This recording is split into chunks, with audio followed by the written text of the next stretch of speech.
अब ईपीएफ की पेंशन को छोड़ो, क्या सरकार ने सरकारी कर्मचारियों की पेंशन पर प्रहार नहीं किया? एनपीसी क्या है? क्या फौजियों की पेंशन पर प्रहार नहीं किया? क्या अग्निवीरों की पेंशन पर प्रहार नहीं किया? हम सरकार की कर्मचारी विरोधी नीतियों के खिलाफ संघर्ष कर रहे हैं, सभी के। ये शुरुआत है। ईपीएस मुद्दे से जुड़े हुए 30 करोड़ पेंशनर्स हैं, 30 करोड़ भाई हैं जो ईपीएस से जुड़े हुए हैं, और उस मुद्दे पे आगे सब आज जो एक पूंजीपति और एक कमाने वालों के बीच में खाई पटी हुई है, आपने खुद सुना है।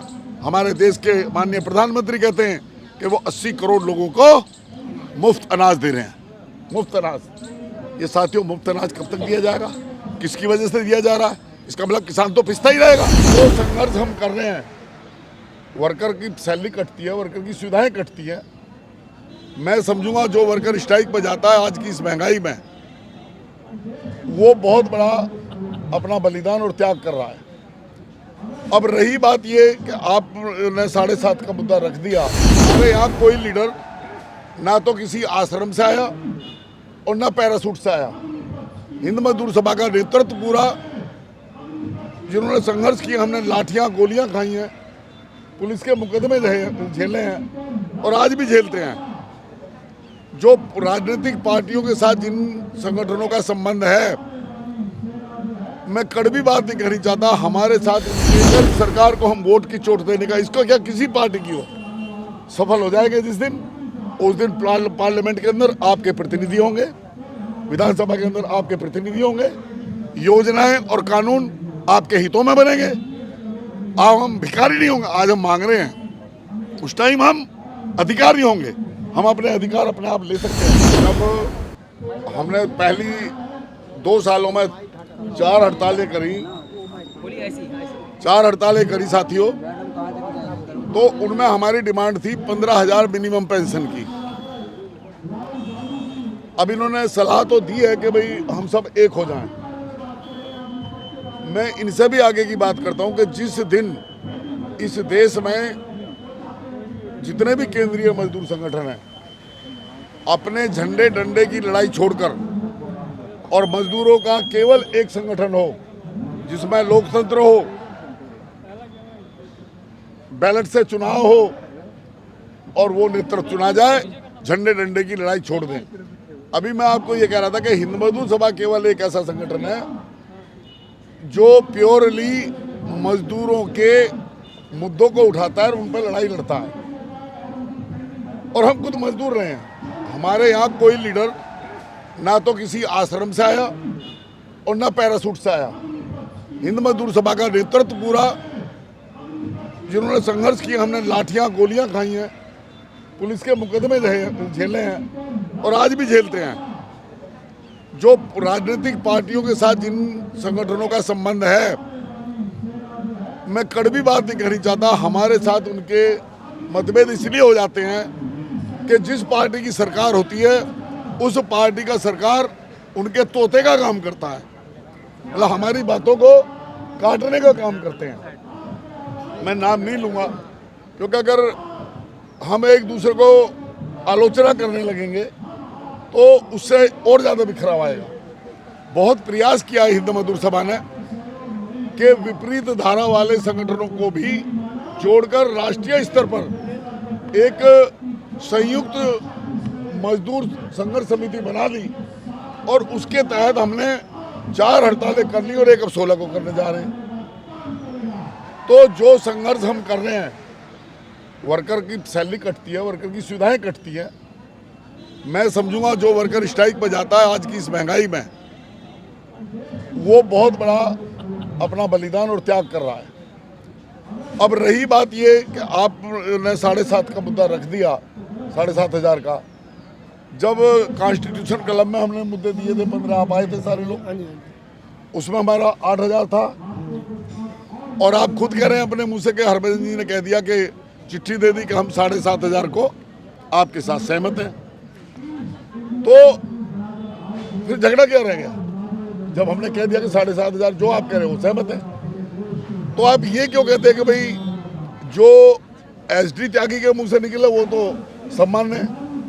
लेकिन जब सहमति बनानी होती है, जो वहाँ पे सरकार, साथियों सुनो, सीबी टीम में जो मेजोरिटी है वो सरकार और जो मालिकों के प्रतिनिधि हैं उनकी है। आप जानते हैं, पत्रकार हैं, मजदूर संगठन 1/3 रह गए और उसमें भी मजदूर संगठन बटे हुए हैं। भारतीय जनता, बीएमएस का आप खुद बता रहे हैं वो क्या रोल करते हैं अंदर, वो बोलने से रोकते हैं दूसरे संगठनों को। इन तक को जो कांग्रेस की थी उन्होंने बाहर कर दिया ज्वाइंट कमेटियों से। अब रह गए वो कम्युनिस्ट और दूसरे। मतलब ये इतना आसान काम नहीं है साथियों के, कह दिया ये हो गया।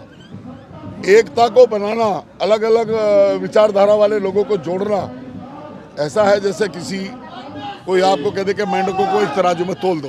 पेंशन का मैं इसलिए नहीं आया कि हम कोई श्रेय लेना चाहते हैं कि जी हमने करवाई है। मैंने तो आपको यहाँ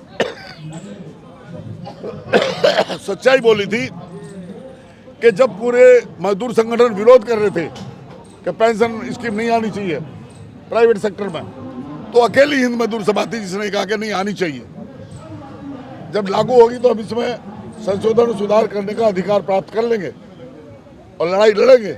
लेकिन अगर आएगी ही नहीं, आज जिनकी आप बात कर रहे हो कि वो ये कह रहे हैं, वो तो उस टाइम विरोध कर रहे थे पेंशन स्कीम का पूरी का। और आप ईपीएफ की पेंशन को छोड़ो, क्या सरकार ने सरकारी कर्मचारियों की पेंशन पर प्रहार नहीं किया? एनपीसी क्या है, क्या फौजियों की पेंशन पर प्रहार नहीं किया? क्या अग्निवीरों की पेंशन पर प्रहार नहीं किया? हम सरकार की कर्मचारी विरोधी नीतियों के खिलाफ संघर्ष कर रहे हैं, सभी के। हम इसलिए संघर्ष नहीं कर रहे कि मैं मजदूर हूं, सिर्फ मेरी 7,500 पेंशन बढ़ जाए तो हमारी समस्याएं हल नहीं होंगी। आज जहां जहां शोषण है जिन वर्गों का, हम सबको उनको इकट्ठे होकर और अपनी एक ताकत के साथ, धमकी नहीं देनी चाहिए और धमकी के साथ साथ करके भी दिखाना चाहिए। अगर इस सरकार को हम वोट की चोट देने का, इसको क्या किसी पार्टी की हो, सफल हो जाएंगे जिस दिन, उस दिन पार्लियामेंट के अंदर आपके प्रतिनिधि होंगे, विधानसभा के अंदर आपके प्रतिनिधि होंगे, योजनाएं और कानून आपके हितों में बनेंगे। अब हम भिखारी नहीं होंगे, आज हम मांग रहे हैं, उस टाइम हम अधिकारी होंगे, हम अपने अधिकार अपने आप ले सकते हैं। मैंने संक्षेप में ये कहना था, ये संघर्ष लंबा है, ये 1-2 दिन में खत्म नहीं होना। ये शोषण जो हम लोगों का होता है, कमेरे लोगों का, चाहे वो किसान है, बहुमत मतदाता किसान और मजदूर है, लेकिन हम अनेक ऐसी बातों में बह जाते हैं, संप्रदायवाद, क्षेत्रवाद, जातिवाद, इस राजनीति का जो प्रदूषित कर दिया राजनीति को हमारे देश के राजनेताओं ने,